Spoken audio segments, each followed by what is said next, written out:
Let's see where we at here. Testing, testing, one, two. Yo. What's happening?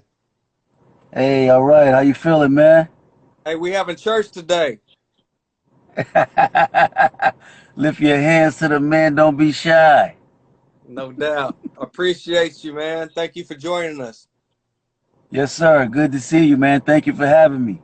No doubt. This is History Lessons for everybody who logged on, formerly known as Quarantine Sessions, episode 51.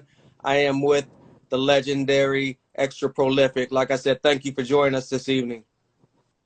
Thank you, man. Salute. Thank you. While everybody's joining us, can you tell me briefly how your life has been affected by the COVID and protest and everything that's going on in the atmosphere? How has Oh, life been affected, and what have you been seeing going on right now? oh, man. Just trying to stay grounded. You know, the media, they have a special type of power, man. They're able to give you thoughts and make you think that you're coming up with these thoughts yourself. And so it's all about, for me, what am I feeding mostly on? It's not going to be a whole lot of media, although I want to be aware of the facts. I mean, it's going to be more of a like biblical truths and a standard that doesn't fluctuate regardless of trends and things like that. So with that said, man, I've been holding my wife and my three sons close to me, walking with caution, but not walking in fear, and trying to use wisdom and things like that. But it's something, man, to have to be for one. At one time, we were just waking up to sit down.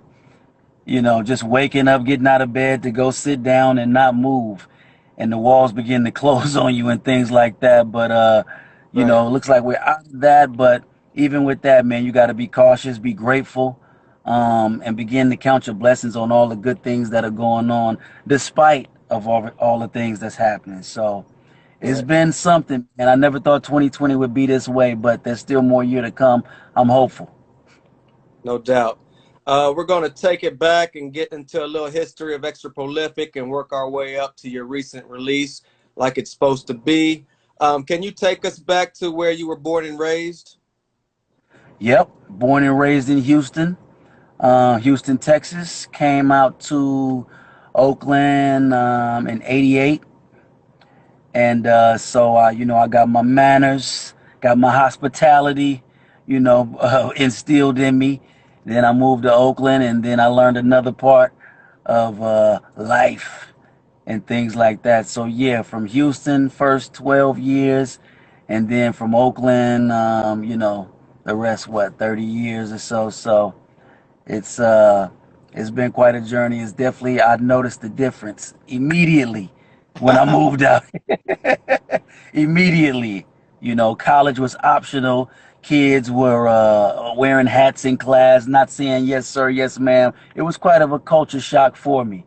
But I like to say I got the best of both worlds. What was the day in the life like of Extra Prolific growing up in his teenage years, running through Oakland? What was it like, man? It was, doing a lot of things early, driving early, always wanted to get put on, always wanted to rap. I was pretty popular in school and things like that, kind of charismatic. I would have like a beatbox next to me. I'd be rapping. A crowd would be around.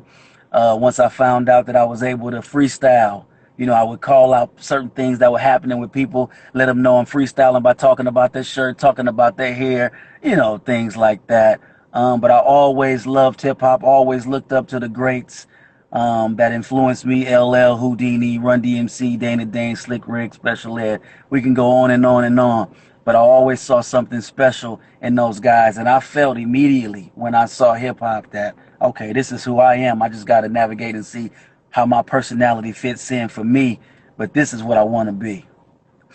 What was some of your earliest memories up close and personal in Oakland of hip hop? What did you experience, and what was it that you knew that you had to be a part of the culture?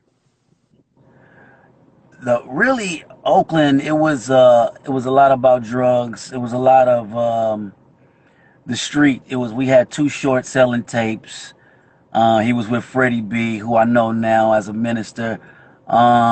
It was really about how the dope game was like a soundtrack to the dope game in Oakland. It was a lot of that. It was like the haves and the have-nots. And so you would be this kid in school and you would hear these cars going by, boom, boom, boom, boom. They slapping, they on gold ones, they on mayonnaise and mustard. You looking out the window like, man, I want to have that. But you know how they got it. So you thinking maybe I could take the long way. Maybe I can go to college and become a businessman. But everybody wanted to be these guys, but they didn't live long. They would go to jail. They didn't live long, and so it was a lot of funerals. So you tried to stay away from that. Try to be as cool as you could be without crossing the line, But it's so thick in Oakland that everybody, if you wasn't doing it, you knew somebody who was. So it was mostly drugs and not really gangs. We didn't have gangs, but it was murders like we had gangs because people were territorial as far as how the streets, people ripped their streets like it was Bloods or Crips or something like that. And then it's made its way through the music, through Too Short, Dangerous Dame, even the Click, even though they're from Vallejo. So you didn't really have that hip hop battle really thing though. People who did that were underground. We weren't really known like that. It was the rap was basically catered to the streets. Go on in, son. Son, I want to know if you can have a fruit snack. Sorry about that. Good. Family life is intertwines into hip hop history, so it's all good. What moment did you start really taking it serious as far as the pen and the pad? I had an audition with this local record label. They were called Crystal Ball Records. I still remember. I was 14, and somebody told me about it. So I went down there. My sister took me, and they were kind of like impressed. Like, man, we can't believe you're 14. We like your look. We like your sound. You seem mature. And so I went back home. I was like, Mom, they want to sign me. She's like, oh, no, you're not getting into no music business and stuff like that. I'm like, oh, come on. Like, this is my break. Come, please. And so from that point on, I said, man, when I turn 18, she can't tell me that I can't. So I'm just going to keep working on it. But once they saw something in me, I figured that it was possible that I could, be something. What was your creative process like back in the day? Was it always writing, or did you have to wait for a beat to put it down with the lyrics? What was your creative process, and what was some of the lyrics you were inspired by at the time? Initially, my creative process, I had a hard time. For some reason, I had a hard time remembering lyrics. And I remember one night watching Arsenio Hall and Kool Mo D. He did all the lyrics to I Go to Work. And I was blown away. I was like, man, how does he remember all of the lyrics? So for me, I would just come off the top, what we call freestyle in the classic sense. And that's how I did it. Then later I started writing raps, but it was kind of hard for me to memorize it at first. I don't know what that was about. Um, but these days, I hear the hook first. I hear what the song should be about as far as the hook, whether it's R&B, jazz, soul, or something. And then after that, I write my bars around it, and I play it. I record it in my phone, and just like with any song, you hear it enough times, it clicks, and then you know the lyrics. So that's my pre-production style. But initially, I didn't write rhymes for a couple of years. I was just, I guess what they say Jay-Z does, he just kind of says it or kind of remembers a line in his head and does it once. So I didn't really write until a little bit later, and then I started learning how to memorize rhymes. Before meeting the Hyro crew, I'm sorry, what kind of dues did you pay before meeting the guys?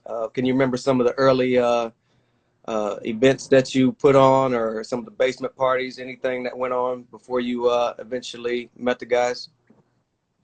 Yeah, before then I was I was kind of like me and my guy. We was in a group we would call Authority, and we were sorry about that. And we kind of had like street lyrics a little bit, trying to talk to the ladies a little bit, trying to be conscious and street, whatever that was. Um, so we did like house parties and stuff like that. At the time, I loved like Spice One, um, you know, Too Short, NWA, LL. What I learned from LL was kind of like you don't have to sound the same on every record. That's what I learned from L.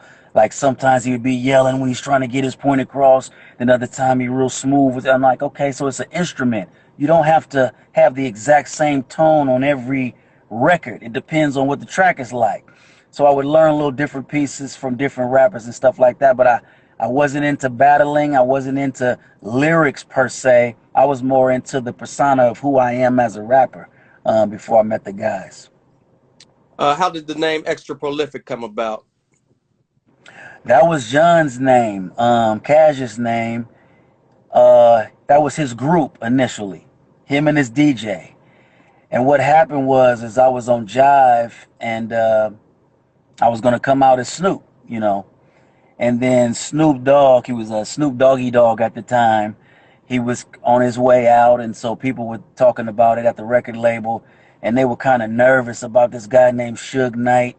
They were hearing about how he was doing business the blue collar way, and and so they were nervous, like, man, we don't think. And I was like, well, I said, well, there's two Sean Pauls.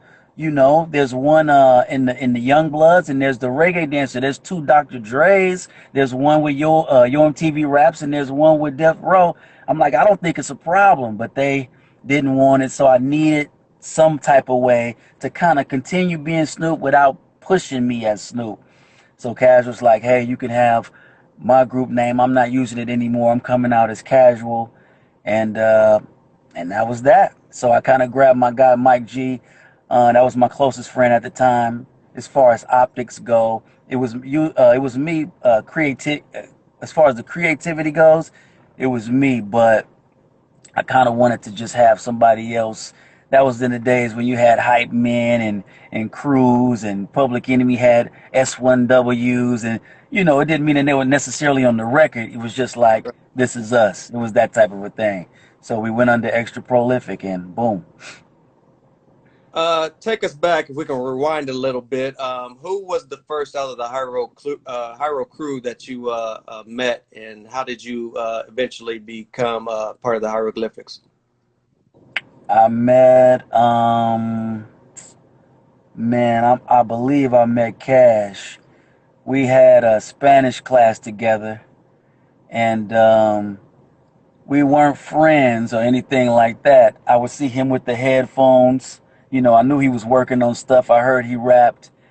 And I was kind of like the guy. I'm like, man, there's so many people rapping these days that I don't want to broadcast it. I just kind of want to, if I come out, I just want to come out. But one day we were freestyling. He was freestyling around the gym, and we were kind of impressed with each other. And so we went from there. But Dale, he went to the school, and he was wearing this Def Jam jacket, and there was a rumor around the school that was Ice Cube's cousin, and that he was going to be signing the Def Jam. So he was kind of like a quiet guy, but everybody was like, yeah, he's really about to be doing some things. So it was kind of like Cash, Dale, and then I had classes with Opio. We kind of all went to the same school. At what point did you start to see the vision? Was it Dale early on, Souls of Mischief, Casual? What sign did you know that things were heading in the right direction? When I first met the guys, what I was really impressed by was, an A&R is the person who develops you at the record companies. They look at you, they take your talent, they take your look, and they say, well, man, here's your weaknesses, here's your strengths. Let's kind of mold you together to be this. And what I was really impressed about is the guys, they knew who they were, like early. They knew what type of guys they were. I guess you could say Nubian or tribal/battle rap type guys. And I was really impressed by just them having such an awareness about who they wanted to be and who they were. I wasn't exactly like them. You know, I used to always call them like, oh, like y'all like De La, man. Y'all like De La Soul. I'm more like a LL. But I was so impressed by what they were doing. I was like, man, okay, I see a difference in what you guys are doing. You guys are doing wordplay, and I'm just rapping. You know, so I started looking at that. But early on, man, I was like, okay, they got something, man. They know what they want to be. They know who they are, and I would get little tapes here like Leaders of the New School, and I would take one or two songs, record them, and I'd be like, ah, the rest of the album was weak, and they would be like, nah, it's not all weak. You gotta listen to it differently. You know what I mean? I'm like, what? And I say stuff. Well, DJ Quick, his whole tape is good. You know what I'm saying? They're like, nah, it's different. It's different. You know what I'm saying? So they kind of taught me how to listen to music that I would have been like, nah, that's dry. I'm not feeling that. They'd be like, nah, listen to it again. Listen to the kick. Listen to the snare. And so I kind of had to relearn. It kind of added another dimension to who I was. And so I started getting on that page. And that's why that was always that difference when you heard me. It's kind of like, well, man, he don't sound all the way like he's with the family. He does, but he doesn't. You know, kind of like Black Sheep being a part of Native Tongues. He's not Right. exactly like the crew, but but he's still a part and doing his own thing. So, early on, I could see that they were doing something different, and I like what I saw. Some of the early memories, the guys like Dell recording his first couple albums, Souls of Mischief and Casual. What do you remember about those sessions, and what part did you play early on for your album? Dale's first album, we were in high school, and we were just so excited that we had a guy from our crew who was really in the industry while we were still in high school. And he put some of the guys on his B side called Burnt. We were in the video, so we'd be on the video on Friday, and then Monday we'd be back in school. So we were kind of like famous, for lack of better words, before we were known. And so it was always exciting to see that.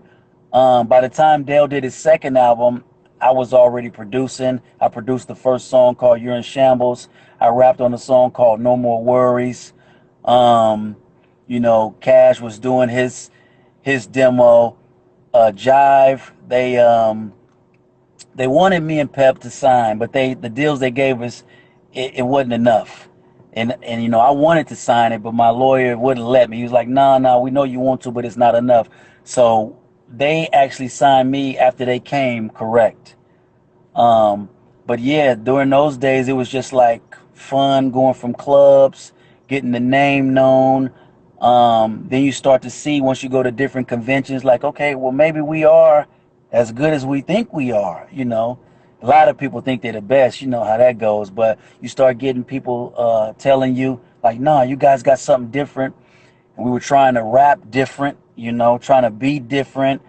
So it was good times, man, real good times. Kind of reminds me of like Hit Squad or Native Tongues or Juice Crew, where you figure like, okay, most of these guys are like heavyweights on their own, Wu Tang, but when they come together, it's like, man, it was that type of a thing, man. So it was definitely a family, man, and me, I was still learning, not learning rap, but learning kind of like this new way of rap, where I'm just not, you don't make it all up front. Do a punchline. Don't make it all so blatant and on the surface. Be clever with it, different avenues. Not rapping, but this type of rapping was kind of new to me. So I was still kind of like the sixth man on the bench at the time, still learning and still soaking it up. And but yeah, it was fun, man. Fun. Seemed like most of the members signed to Jive. Did you have an opportunity to shop your demo, or did you even have a demo, or was it Jive your first and only choice? I did actually my demo was in the hands of Electra. That's who Dale was signed with, and Jive. And they had a bidding war. They both